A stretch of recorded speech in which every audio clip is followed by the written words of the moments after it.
Magandang araw mga bata! Ang pag-aaralan natin ngayon ay English, Quarter 1, Week 1. Classifying Sounds. This lesson features a local story and a popular children's story to describe different animal sounds. There are many types of sounds in the environment. Some are produced by people, animals, mechanical objects, musical instruments, and other things around us. You are expected to identify the sounds heard and classify them as to loud and soft. Para sa ating learning task 1, read the story below and answer the questions that follow. Write your answers in your notebook. Mga bata, naranasan niyo na bang makapunta sa zoo o sa isang wildlife park? Kung oo ang iyong sagot, magaling! Meron akong babasahing kwento na pinamagatang Sound Game in the Zoo. Ito ay akda ni Donabel H. Magararu. Pakinggan natin. It's Teresa's much-awaited day. It's her 7th birthday. Her nanay and tatay promised that they would go to Laguna Wild Park and Rescue Center, a zoo at La Vista Pansol, Calambas City. As promised by her parents, today the family will visit the Wildlife Park and Rescue Center. To make their visit fun and memorable, they decided to play a game. Teresa would be blindfolded and led by her parents near the animals' cages. She has to identify each animal by listening to the sound it makes. Nanay, tatay, and blindfolded Teresa approached the first animal. Teresa listened well until she heard this loud sound.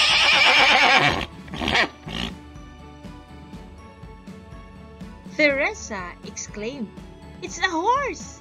It's a horse!" It was the Wildlife Park's newly adopted pony named Corona. Nanay replaced Teresa's blindfold and they went on to the next. The birthday girl listened carefully until she heard this loud sound.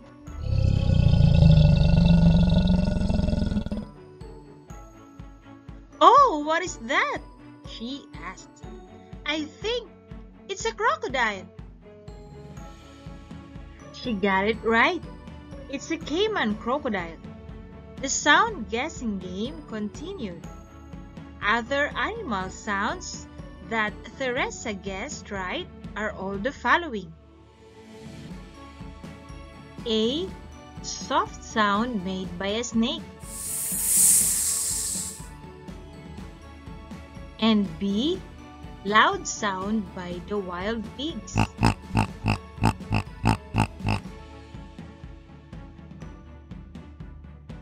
Gentle sound from pigeons.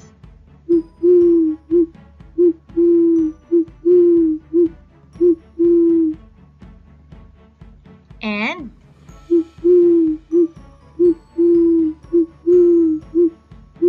a loud sound coming from a cow.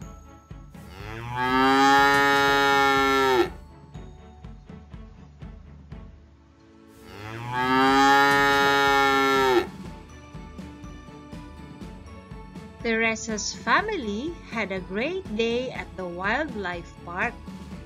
It was an unforgettable adventure and a birthday celebration that is worth the wait. Nagustuhan niyo ba ang kwento, mga bata? Ngayon naman ay sagutin natin ang mga tanong. Question number 1. What are the animals mentioned in the story? The animals that are mentioned in the story are horse, crocodile, snake, wild pig, pigeon, and cow. For question number 2, imitate the sound of the animals in the story.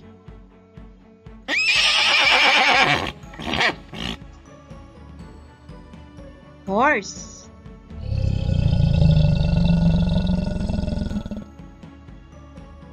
crocodile, snake,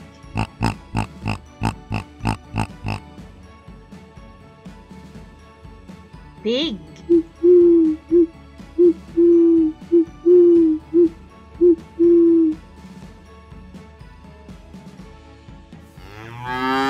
and cow.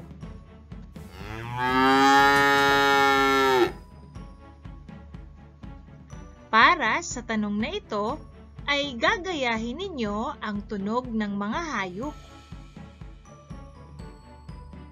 For learning task 2, read the sound, repeat the sound, and choose the letter of the sound heard.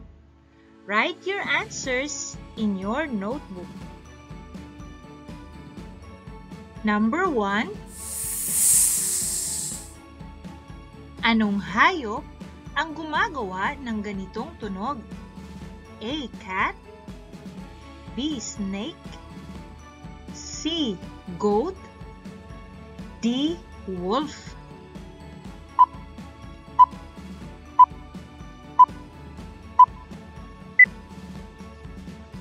At ang tamang sagot, tama, snake. Number 2. Anong hayop ang gumagawa ng ganitong tunog? A. Goat, B. Horse, C. Duck, and letter D. Cow.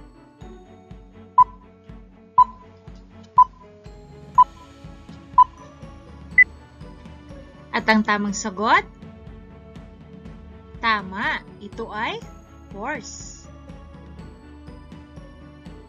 Number 3.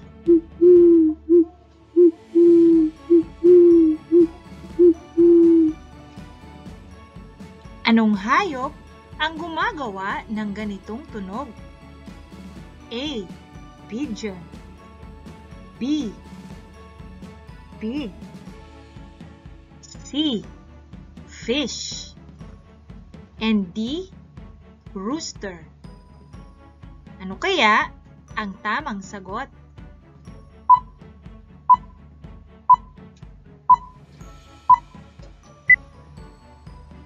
Ang tamang sagot ay tama.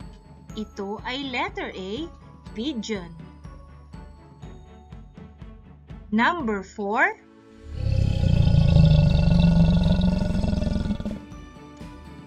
Anong hayop ang gumagawa ng ganitong tunog? A. Goat, B. Duck, C. Crocodile, at letter D. Cow.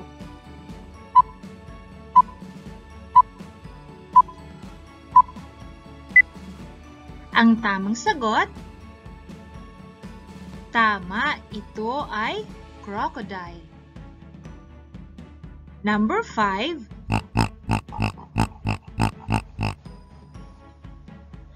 Anong hayop ang gumagawa ng ganitong tunog?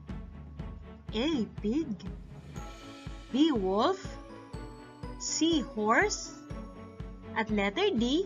Fish.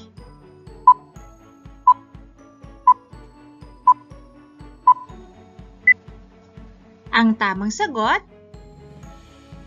Tama. Ito ay letter A, pig. Ngayon naman ay gawin natin ang learning task number 3. Look at the animals below. Mimic the sound produced by each animal. Classify each animal according to sound, as to loud sound or soft sound. Write your answers in your notebook. Para sa gawaing ito, ay gagayahin ninyo ang tunog ng mga hayop na nasa larawan. Horse, fish, cat, dog, carabao, at bird. Pagkatapos ninyong gayahin ang mga tunog ng hayop sa larawan, ay tutukuyin nyo naman kung ito ba ay loud sound o soft sound. Ang mga hayop na mayroong loud sound ay horse, carabao, at dog. At ang mga hayop naman na may soft sound, bird, fish, at cat. Dumako naman tayo sa learning task number 4. Read the story. Answer the questions that follow. Write your answers in your notebook. Ang pamagat, 5 Little Goats. Retold by Mirna J. Hipolito. The first little goat went to the market. The second little goat stayed at home. The third little goat ate a lot of grass. The fourth little goat had none. I have nothing, he cried. Meh. The fifth little goat cried, I can't find my way home. Meh, meh. Ngayon naman ay sagutin natin ang mga tanong. Question number 1. Where did the first goat go? A. Library, B. House, C. Market, D. Pen.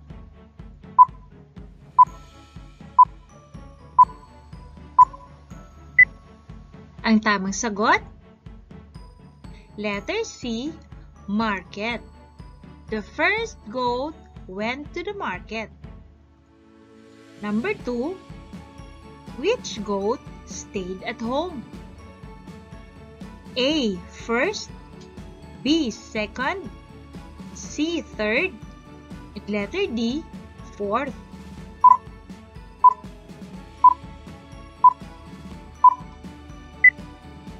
Ang tamang sagot?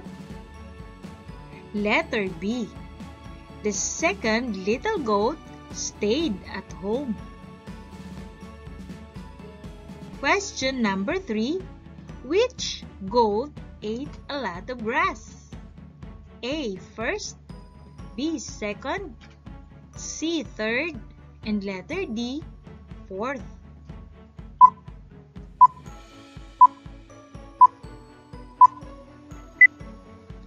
Ang tamang sagot? Letter C. Number 4. Which goat had nothing? A. First, B. Second, C. Third, D. Fourth.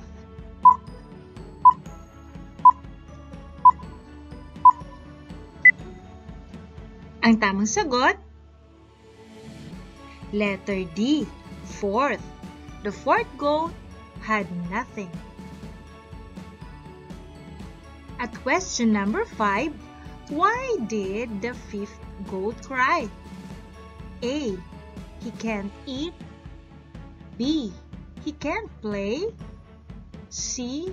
He can't sleep. And letter D. He can't find his way home.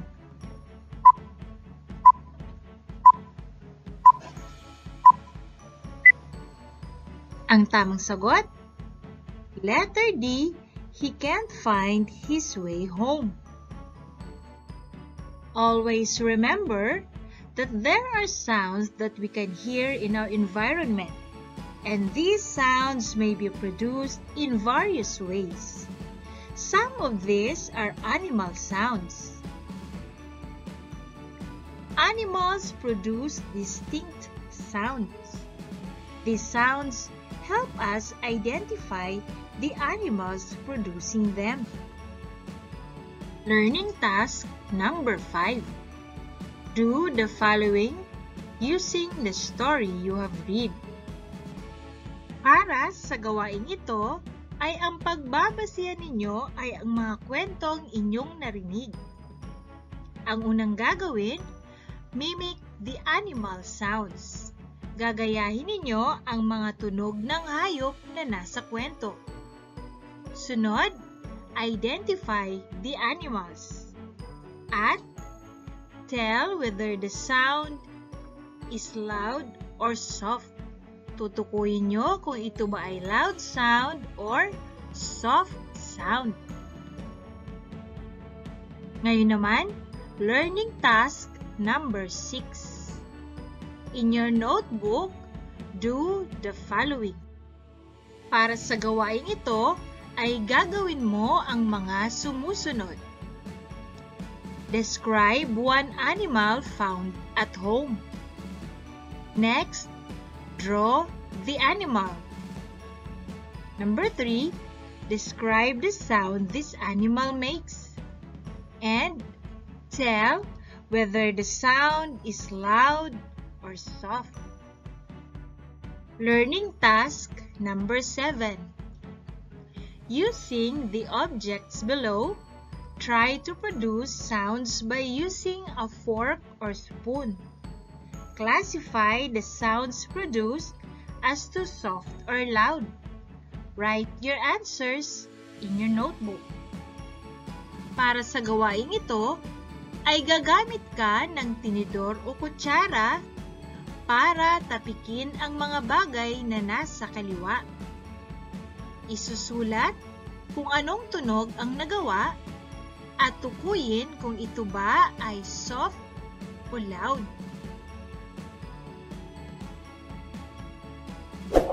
Hanggang sa muli mga bata!